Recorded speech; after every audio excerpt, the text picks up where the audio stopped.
राज्यसभा सांसद डॉक्टर किरोड़ी लाल मीणा द्वारा 24 जनवरी को अपने विभिन्न मांगों को लेकर जयपुर कूच के लिए शुक्रवार को दौसा में मीडिया से रूबरू होते हुए पूछे गए सवालों के जवाब देते हुए गहलोत सरकार पर भ्रष्टाचार के कई रंगीन आरोप लगाए।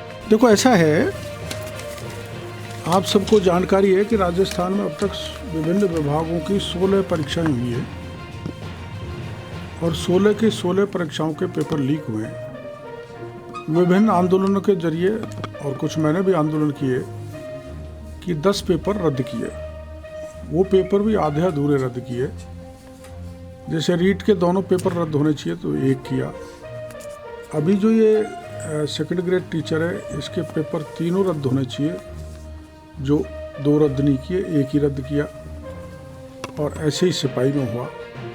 तो ये जो पेपर दर पेपर लीक हो रहे हैं, एक परंपरा सी बन गई है। और हमने मांग की थी कि कानून बनाया जाए कठोर। कानून सरकार ने ऐसा बनाया जिसमें लूप होल्स इतने हैं, लुंज पुंज कानून है कि आपको पता है कि सेकंड ग्रेड टीचर में जो गिरफ्तार हुए थे कुछ दिन पहले, वो परसों छूट गए 41 लोग। ऐसा कानून है लचीला, लूज, लुंज पुंज, उससे पेपर लीक माफिया की कबर नहीं टूट सकती। और ये मुख्यमंत्री जी ने एक बयान दिया कि हमारी सरकार का कोई अधिकारी, कोई नेता मंत्री इस पेपर लीक में इन्वॉल्व नहीं है। अफसर का जहाँ तक मामला है, मैंने खुद मुख्यमंत्री के सीएमओ के आईएएस अमित ढाका का नाम बताया। मैंने कुछ सीएमओ के लोगों के नाम गिनाए। मैंने डीपी जारोली माध्यमिक शिक्षा बोर्ड के अध्यक्ष का नाम बताया, जिसके आधार और प्रमाण भी दिए, जिसके आधार पर सरकार ने उनको बर्खास्त कर दिया। बर्खास्त होने के बाद में डीपी जारोली ने बयान दिया कि इसमें मैं ही नहीं, बड़े बड़े नेता और मंत्रियों के हाथ हैं। उसके कारण एसओजी ने उसे आज तक नहीं पूछा, गिरफ्तार करना तो दूर की बात, बल्कि क्लीन चिट दे दी। तो ये जो राज्य की एजेंसी है, चाहे एसओजी हो, चाहे पुलिस हो, या कोई और एजेंसी हो, वो उसमें राजनीतिक दबाव है। और सत्ताधारी दल के अनेकों नेता, मैं 6 एमएलए आपको बता चुका, 3 मंत्री बता चुका, और 1 मंत्री के पीए का भी नाम बता चुका। माध्यमिक शिक्षा बोर्ड के जहाँ से पेपर लीक हुआ है, उस स्टाफ का भी, गोपनीय शाखा का मैंने नाम बता दिया। ये सब कुछ प्रमाण देने के बाद अब तो ऑनलाइन पेपर भी लीक होने लग गए। दिल्ली हूँ 4 साल से, 2018 का दिल्ली गया हूँ। अब ये तो उनका नेताओं का निर्णय है, लेकिन मैं अगर उस सीमा में बंध गया तो फिर मैं रोज़ रोज़ के जो करता रहता हूँ, ये इसका क्या होगा मेरे को, तो ये मैं चिंता में डूब रहा हूँ। मैं कैसे आऊँगा फिर लोगों को सड़क पर उतरने के लिए। इसलिए अब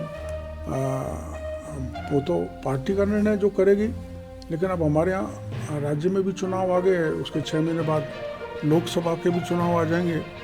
तो मेरा तो सोच ऐसा है कि मेरे को ऐसे ही अलमस्त हाथी की तरह घूमने दिया जाए तो उचित रहेगा। नमस्कार, मैं दीपा शर्मा, आप देख रहे हैं नवतेज टीवी। आपको बता दें, उन्होंने कहा कि राज्य सरकार की एजेंसी एसओजी हो या चाहे पुलिस या फिर अन्य कोई भी एजेंसी, सब पर राजनीतिक दबाव बना हुआ है, जिसके चलते कार्रवाई नहीं हो पा रही है। बल्कि जो पेपर लीक के आरोपियों को क्लीन चिट देकर बेरोजगार और युवाओं को धोखा दे रही है। ने कहा कि गहलोत के दिए गए जो बयान है कि हमें पेपर लीक मामले में नाम बताएं। सरकार ने बयान दिया है कि इसमें कोई सरकारी अधिकारी मंत्री है, उनके नाम बताएं। जबकि मैं पूर्व से ही विधायक, कई मंत्री, पीए सहित अधिकारियों के नाम बता चुका हूं, लेकिन उन सबको ही उन्होंने क्लीन चिट दे दी है। जिसके साथ ही उन्होंने कहा कि गहलोत कुर्सी से फेविकोल की तरह चिपक चुके हैं। सचिन पायलट उन्हें हटाकर खुद कुर्सी पर बैठना चाहते हैं। सचिन पायलट युवाओं, किसानों के सच्चे हितैषी हैं, तो पिछले 4 साल से क्यों नहीं बोले? अब अपनी सरकार पर पेपर लीक मामले में सवाल उठाए हैं।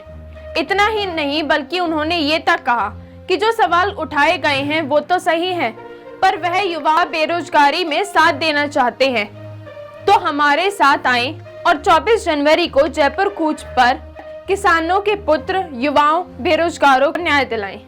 देश और दुनिया की हर बड़ी खबर के लिए सब्सक्राइब करें नवतेज टीवी और पल पल के अपडेट्स के लिए बेल आइकन को दबाना ना भूलें, क्योंकि आपकी खबरों का भरोसेमंद साथी है नवतेज टीवी।